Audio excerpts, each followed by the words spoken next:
it's Jim from NEPA Pizza Review, and I have a special guest in the kitchen with me today. Hi!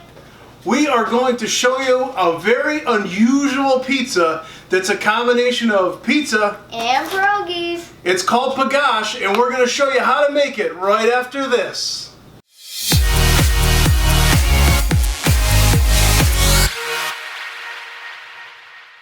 Working professionally as a pizza man in my day, I learned all about Pagash Pizza, but I took it for granted because little did I know, I've seen it around Northeast Pennsylvania. I just had assumed it was more of a national thing. Well, doing a little research, I found it's really a Northeast PA staple, and it's of Slavic origin, and it comes from what is called Pagash. And Pagash is not something that is really all that tasty to me because it tends to have potato and fried cabbage in it. Would you eat that? No. Yeah, so mixing them up. But a lot of people love it. So what we're going to do today is show you how to make a modern Pagash pizza, which it really is a pizza and pierogi, as we said in the intro. So there's only a few simple ingredients, but there's a lot of options and a lot of ways to make it. I have brought in the mashed potato expert to show you how to make the world's best mashed potatoes, and then we're going to put the whole pizza together. That's where I come in. Pagash may be easy to make, but it's all about the choices, right? Yeah. So you can start with real potatoes or some of the fake mashed potatoes. You into those? No? So you can pick either way. You can do a square pizza or a round one. It really doesn't matter. You can do one crust or two. It's all about the choices. We're going to walk you through those choices. But first you got to do the hard work, and that involves peeling the potatoes. So now we're going to peel some potatoes. Ugh. This is going to take a while. The key is to have all the skin off, but sometimes people like the skin on. While you're peeling your potatoes, make sure you preheat your oven to 450 degrees and start boiling your water. After you're done peeling the potatoes, you're going to cut them up. And we peeled about 10, which will make 2 pizzas. So, yeah. You want to cut them into chunks about this size. And if you're a kid, make sure you have an adult in the room just to watch you.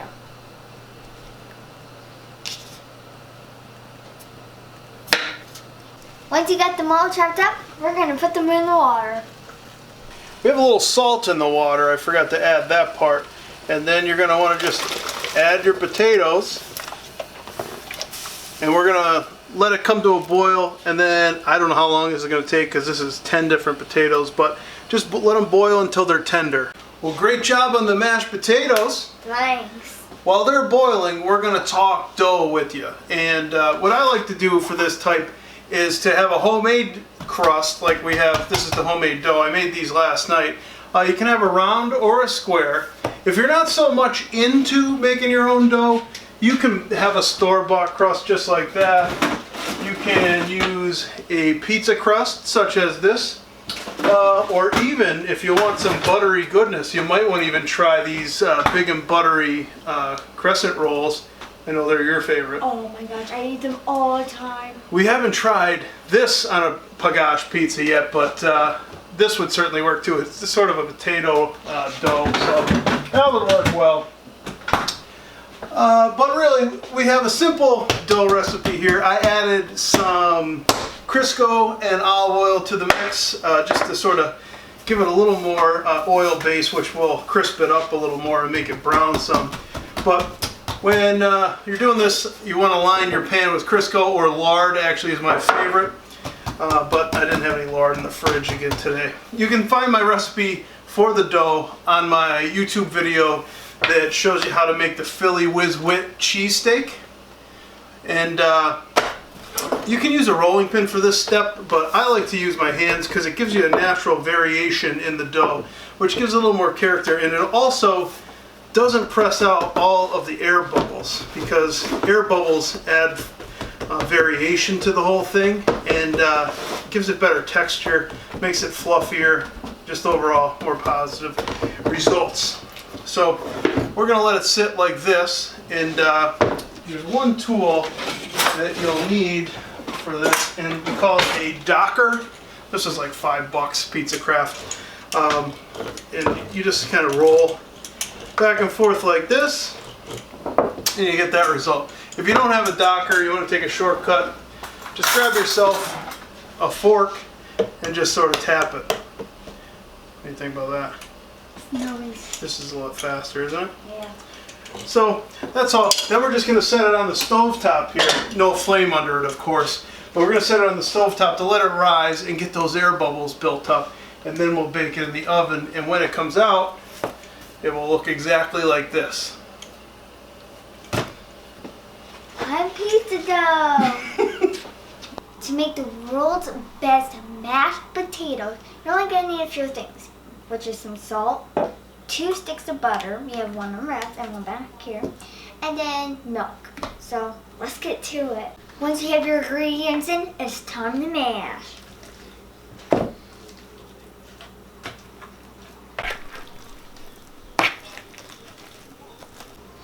Now, as you're mashing, if it looks a little dry, add some milk so it makes it look creamy. Alright, so Layla's done another great job getting the potatoes ready. And we ended up using 1.5 sticks of butter, which is probably still more butter than you would normally use. But because the dough and the potatoes don't necessarily have a great combination of flavor, we went a little heavy on the butter. And the other thing we're going to do is put some white, sharp cheddar cheese right in the mashed potatoes to kind of give it that pierogi vibe, right? So we're just going to mix that in. There'll be cheese on top and bottom, but we just want some of this melted in. You might want to even throw a little granulated garlic in there to give it some more flavor. But we're going to go plain Jane here because we're just going to go with what we know, right? Yeah. Mashed potatoes, pizza, simple. So we've done all of the prep work. Great work. Thank you. Actually, she did all the hard work. I've been just working the camera, right? So we've done all the hard work, and now it's time to make choices. And Pagash is all about choices. So which choice are you going to make, round or square? I'm going to make round. Okay, 1 round for you. I'll take the square. And then what kind of cheese do you want to put on? Do you want the extra sharp cheddar, or do you want to go with the American cheese slices? I will go with the American cheese slice. All right. So then you just go crazy with it. There's no science to any of this. Just throw it out there, make a nice layer of cheese on it. I'm going to do this. Actually, I'm going to get my pan because I want to show you a next level tip to add some flavor to it. So you may think it's dangerous to go over the edge with the cheese, but what I'm telling you to do is go right up and butt the cheese in the edge. This way it's going to melt down over the side and make a crispy, crunchy, burned cheddar cheese that's just fantastic. Look at that. Coming up. So we spread it out, and then it's time for the mashed potatoes. So grab yourself a spoon. Do I just plug it Just plop it on there. There you go. Sticks on the cheese real well. Tell you that. Then after that, it's just like your Sauce. ice in a cake, right? Yeah. I just say potatoes Put a little and more on. But icing and potatoes are very alike. Because they're both thick. They could both be thick and thin. They could both be really creamy and tasty. And like they have the same consistency, like where you're icing a cake. Like my dad said. And like you ice a cake, it's like the same consistency. So, yeah. and you don't want to go too crazy. We have thicker crusts here, so you don't want to go too nuts with the potatoes when you have a thick crust. And if you're having trouble with the spoon, if you've washed your hands like I have, just get your fingers right in there and just make a mess. But you just want a nice even layer of potato going across. We always practice good food handling habits here in our kitchen. Ugh. Ah, got me. He's called Potato Head. Oh, Mr. Potato Head. And make sure, one rule in the kitchen. This goes for kids and adults. Small and tall, old and young. You had to have fun in the kitchen. And cook with love. That's the most important ingredient, people. Alright, so we're going to finish spreading this out and we'll get ready for the top coat of cheese. I'm going to wash my hands and my head. We'll be right back.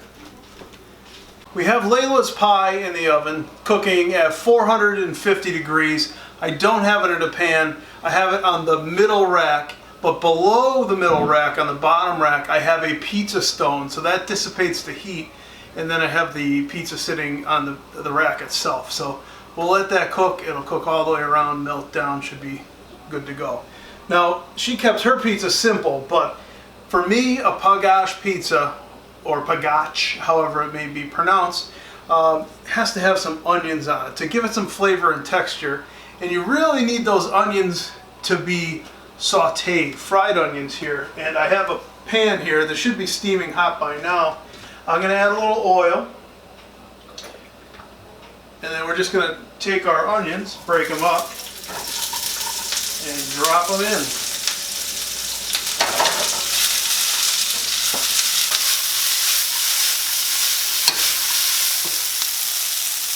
We have sort of a blandish white looking pizza here, but I do like the color there, so we're just going to spread these out evenly. And the texture and flavor that these are going to add really is going to balance the pizza out because there is just so much starch here. The other thing I want to do to add some color are two things. I'm going to get some sharp yellow cheddar cheese just to kind of get some color variation in there. Just enough to change it up. And then the other thing I'm going to do when I'm done is I'm going to garnish with some scallions. Now, you may want to be careful putting too much stuff on it because you can turn this into a baked potato pizza pretty quickly. So bacon crumbles would be amazing on this, but we're talking pierogi Pagash pizza, not baked potato pizza, which there's not really much distinction. But if you want to layer on the bacon, which kind of defeats the purpose of the Lenten special, go for it. Maybe even some sour cream dollops before you eat it would be good too. Okay, so Layla's pizza's done and it's looking pretty good. Simple, like we said, simple. You can sort of see the yellow of the American cheese, which is a lot of pierogies have American cheese in them. Mostly cheddar, but a lot of them will have the 4-cheese blend. And you'll see this is just a typical, this would probably be one that a kid would enjoy more. Of course, mine with the onions, and I'm trying to kick it up just a little bit, might be more for a more mature palate. And here's the finished product. You can see this one's got a little more going on with the onions and the green onions, different color cheese. But I want to show you this edge here. This is what dropping the cheese over the edge does for you, and it adds a lot of texture and flavor. Not quite burnt, but reminds me of maybe like a Cheez-It or something like that.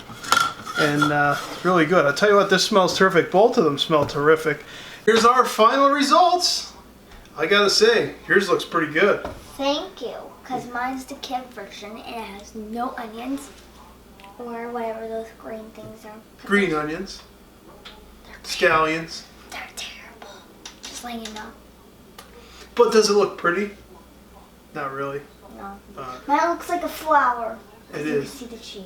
Yeah? It looks beautiful though. So does yours, but Oh, yours is a little bit burned. Hey, no, that's what we were going for. The burned edge of cheese. That's what we wanted.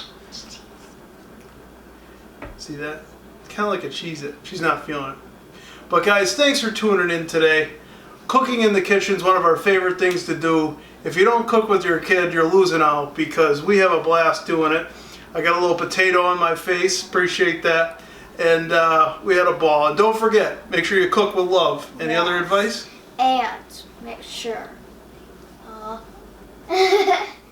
Make sure you